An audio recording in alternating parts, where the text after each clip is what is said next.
Hello everyone, and welcome back to another episode of Acupuncture is My Life.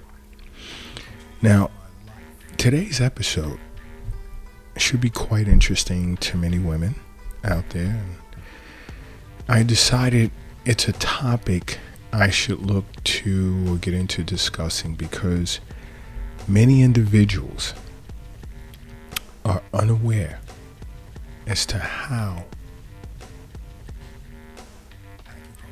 they can benefit from acupuncture when it comes to cancer. And today's topic of discussion is ovarian cancer. Now, to this day, globally, it's still tough to determine or screen for this type of cancer, because there's no set screening test for ovarian cancer, and gynecologists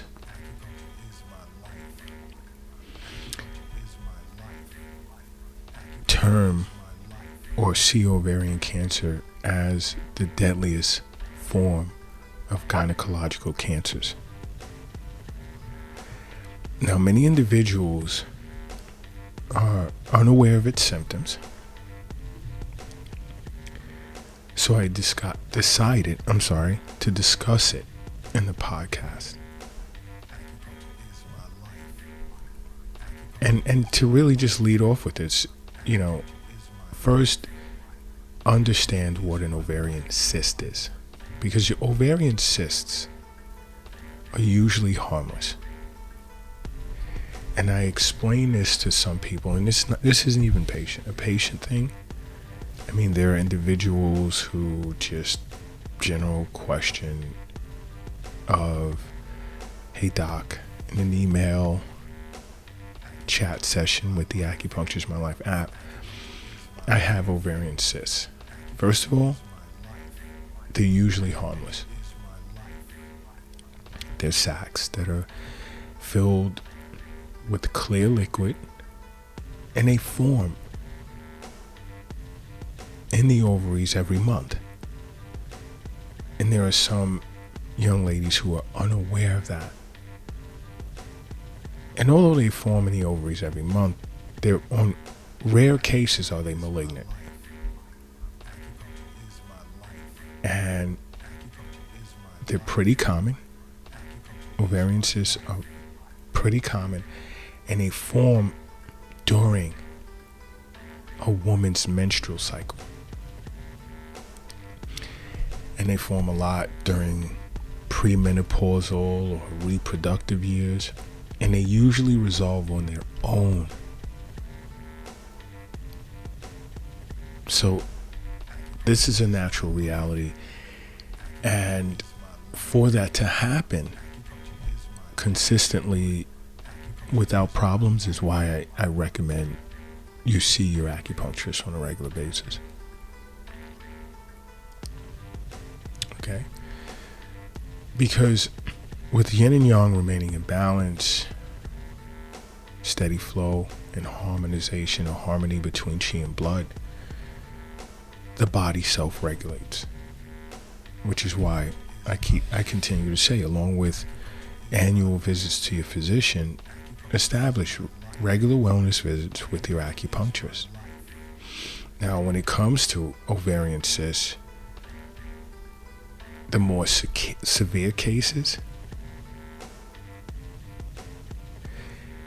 is when they grow larger than they should and cause pelvic pain or vomiting and nausea. Now, if a cyst hangs around for, let's say, more than a few months, or they've grown beyond, let's say, 5 centimeters in size, now it's time to see your acupuncturist. And depending on how you're assessed, diagnosed, we may send you to see your physician or a specialist as well. Because these persistent cysts tend to lead to cramping and cause torsion, which is a very painful condition where the ovaries tend to, let's say, twist around its own ligaments, albeit rare and non-cancerous. Now let's talk about ovarian cancer, because that term covers a lot.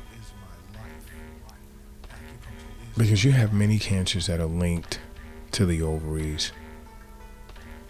It usually starts in the fallopian tubes, and it can develop in several areas surrounding the ovaries. But let's take an average number. Women usually have a little over 1.4% chance of acquiring ovarian cancer, which is still a low number, but it's there. But now, here's why many young ladies will ask me, and these aren't patients, okay? Or ask me the questions that they ask about ovarian cysts. Now, to distinguish between benign cysts and ovarian cancer is when cysts are persistent and they continue growing. This could possibly be a sign of cancer.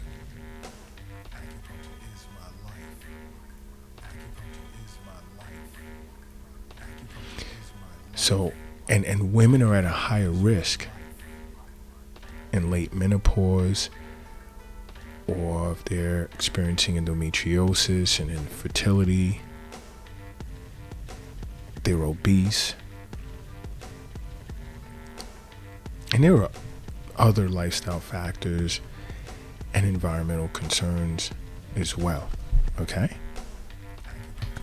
For the most part, symptoms of ovarian cancer usually, in many cases, go undetected because the symptoms are like so subtle,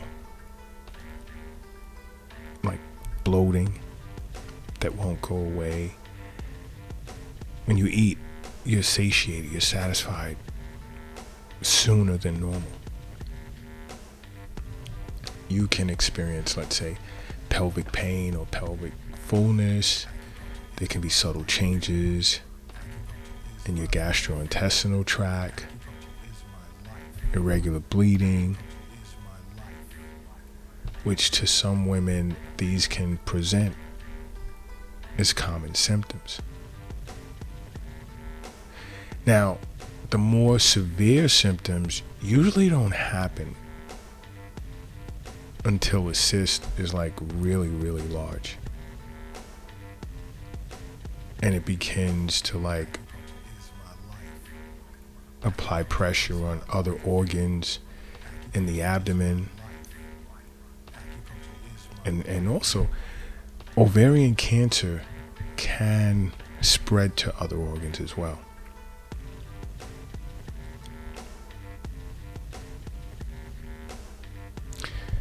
Now, some common signs of ovarian cancer or symptoms, like I said, abdominal bloating, abdominal pain, pressure, or pelvic pain, constipation, loss of appetite, frequent urination, you'll feel gassy or there'll be diarrhea, irregular bleeding, you'll experience nausea as well as vomiting, pain during sexual intercourse. Now, these are symptoms, and yes, acupuncture can treat each and every one of these symptoms separately, but they're simply branches though, and an acupuncturist will look for the root cause of these symptoms and look to treat that. so that the symptoms, to dispel the symptoms. Okay? And this is why I say over and over, you have to see your local acupuncturist or contact Acupuncture My Life, because health is wealth. The wealth isn't in the bank. It's not in your safe. It's not in the pocket of yours or your purse. It's not under the mattress. It's not in the shoebox in the closet. And it's not under the doghouse in the backyard. It's in you.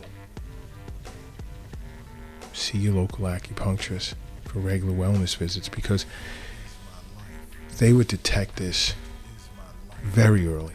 And if you don't even have ovarian cancer or any cancer of any sort, just regular wellness visits, keeping you balanced, you wouldn't really have to worry about cancer much. You see, ovarian cancer to an acupuncturist can present as deficiency, let's say, of vital qi, accompanied with qi stagnation, blood stasis, congealed phlegm, along with binding of heat toxins as well. Now, many women are unaware as to how emotions, and I really wanted to get into that part because I sat with a group of young women and I expressed emotions and how it plays a part, the 7 emotions. And when the Acupuncture My Life show begins streaming on Amazon, Apple TV, and Roku TV, I'll be running a series on the negative effects of the 7 emotions. But emotions serve as a significant factor in the origin as well as the development of cancer, in this case ovarian cancer. You see, long-term emotional stimuli or strong sudden emotional disturbances serve as a predisposing factor in ovarian cancer, along with lifestyle habits. You see, because what tends to happen more times than not is once the presence of a tumor has been identified, intense emotions, let's say such as fear, which affects the kidneys. And I've done episodes on the Acupuncture My Life YouTube channel as well as past podcasts on how fear affects the kidneys. But intense emotions such as fear begins to set in, followed by, let's say, poor sleep habits as well as poor appetite, which in turn weakens a person's defensive qi, allowing for cancer to develop further, thereby obstructing the channels as well as the network vessels internally, which then inhibits, of course, the smooth flow of qi, resulting in qi depression and stagnation. Yep. So let's take, for instance, in a case such as that, an acupuncturist, depending on the results of your diagnosis by your acupuncturist relative to your constitution, they can look to, let's say, dredge the liver and regulate qi, because by doing this may regulate the functional activities of qi to allow qi and blood to flow properly.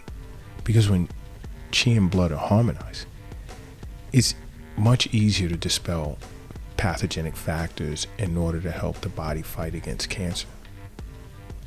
It all goes back to acupuncture, balancing yin and yang, harmonizing qi and blood to regulate the body, to allow for it to fight off a wide assortment of pathogenic factors, because your immune system is now stronger. But keep in mind, now this is all relative to the stage in which the cancer is in as well, because more times than not, if the cancer, in this case ovarian cancer, is in its intermediate or late stages, it can present with kidney yang deficiency, which would require adjustments to the acupuncturist treatment protocol. And see, these are things that your acupuncturist would explain to you. Now, have I ever had cancer cases myself? Yes, I have. But I won't get into that unless you're actually a patient. But I'm just speaking in general because I spoke to a group of young ladies about ovarian cysts and their concerns for ovarian cancer, and which is understandable because, as I stated, there's no regular screening test for ovarian cancer. So I understood their fears. And as a result, they all swore that they're going to begin seeing an acupuncturist. They didn't know acupuncture can help with treating cancer. This is why I say subscribe to the Acupuncture is My Life YouTube channel or follow us on every social media platform, because you learn so much as a result. Even go to the acupunctureismylife.com website. Because ultimately, you must make acupuncture part of your life, because acupuncture is my life. What's yours?